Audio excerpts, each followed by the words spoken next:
¿Cómo te imaginas a un ser humano hace 40.000 años?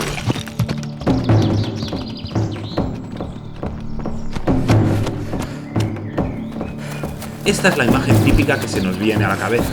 Un ser no muy diferente al resto de animales. A veces depredador.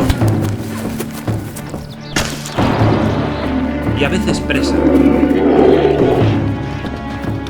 Pero ¿y si te dijese que estos seres también hicieron esto?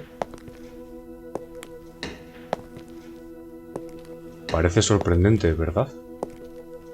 El descubrimiento de las pinturas de Altamira supuso un terremoto para las teorías naturalistas del siglo XIX. Les resultaba imposible conciliar lo que creían seres primitivos con una obra tan exquisita y detallada.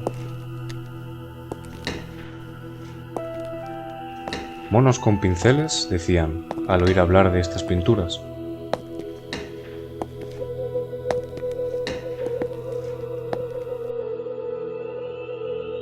Porque bien sabían que si hubieran sido realmente hechas por humanos primitivos,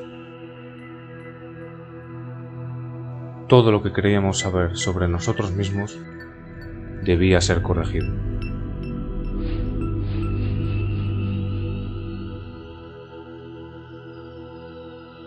De hecho, hoy día nos sigue resultando extraño. Nos resulta difícil manejar cantidades de tiempo tan enormes, y para nosotros, igual que para los naturalistas, 40.000 años parece una eternidad.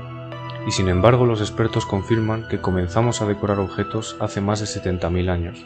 Tratemos de ponerlo en contexto. Nosotros estamos aquí, en el 2022.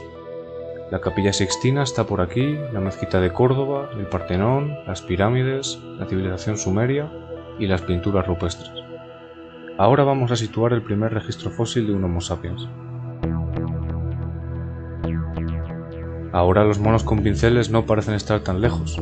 El problema es que un arte de tal calidad no solo requiere una técnica pulida y refinada para lo que se creía unos seres salvajes, sino una sofisticada consciencia de su entorno y de ellos mismos. Pues no solo existen pinturas de animales, como bisontes, mamuts, renos o uros. En pinturas paleolíticas encontramos también impresiones de manos y más tarde representaciones de la figura humana, dando a entender que se percibían como un individuo a un nivel nunca visto en el reino animal. Y parece que representarse iba más allá del mero acto decorativo.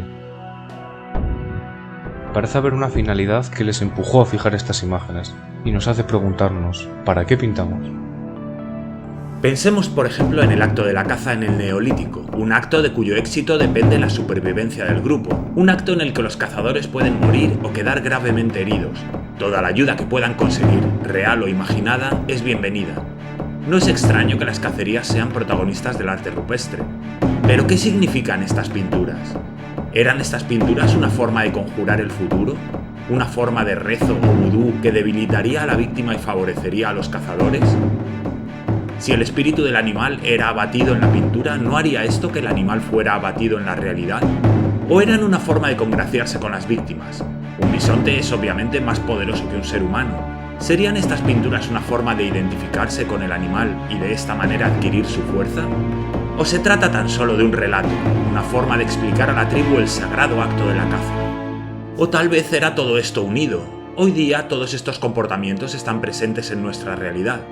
Rezamos con la esperanza de que ocurran cosas, nos identificamos con grupos y símbolos tratando de heredar sus propiedades y los relatos tienen tanta importancia para nosotros hoy como entonces. Cualquiera que fuera su propósito, la visión de estas pinturas debía ser sobrecogedora. Y entonces, ¿en qué nos diferenciamos de estos artistas? Los humanos de hace 40.000 años son idénticos a nosotros en lo que se refiere a la anatomía y a la capacidad intelectual, pero a lo largo de milenios hemos podido descubrir y probar diferentes posibilidades y transmitirlas de generación en generación. Es posible que ellos les dieran un significado mágico a estas pinturas que hoy, debido a nuestra evolución cultural, se puede haber perdido. Pero el mecanismo neurológico que les indujo y les permitió plasmar su realidad en aquellas paredes de roca no es diferente al que nos hace pintar hoy en una pantalla de ordenador.